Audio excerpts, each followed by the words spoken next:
Ụlọ ọgbakọ Omebe iwu Anambra steeti ekwepụtago nkwudosi ike ịdị na-emepụta iwu ga na-akwalite ọnọdụ ebe ndụ ndị mmadụ kachasị ịhụ na mmepe Anambra steeti dị n'ozuzu oke. Honorable Uche Okafọ kwere ya bụ nkwa ọ ga na-enye akwụkwọ nkọwa banyere amụ ego ọlụ ahazigharị nke afọ 2022 ọnụego ya nọ na 170 Gọvanọ Chukwuma Soludo gosiri ndị nọ na ya bụ ụlọ ọgbakọ n'Awka.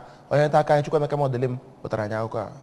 Maazị Okafọ mere ka amata na ya bụ amụma ego nke afọ 2022 bụ nke ga-emejupụta ebumnobi Gọvanọ Soludo nwere gbasara steeti a, mee ka steeti anyị kwalite ọnọdụ ndị Anambra ma mee ka steeti a gawanye n'ihu. Maazị Okafọ kwuru na ya bụ ụlọ nzukọ omeiwu nwere obi aṅụrị gbasara mbọ Gọvanọ Soludo na-agba ịhụ na enwere nchekwa maka ndụ na akụnụba steeti a, ya na ịhụ na ọrụ okporo ụzọ so n'ihe ọchịchị ya ga-eme nke ọma. O kelere Gọvanọ Soludo na ndị ọrụ nchekwa maka mbọ ha na-agba ịhụ na a hapụrụ onye ọkaiwu steeti a bụ Maazị Okechukwu Okoye bụ nke atọrọ n'abalị 5 gara aga, ma kwe nkwa na ya bụ amụma ego bụ nke ha ga-akwado iji hụ na steeti a gawanyere n'ihu. Mgbe ọ na-ekwu okwu gbasara ya bụ amụma ego, kọmishọna na-ahụ maka mgbasa ozi na steeti a bụ Maazị Paul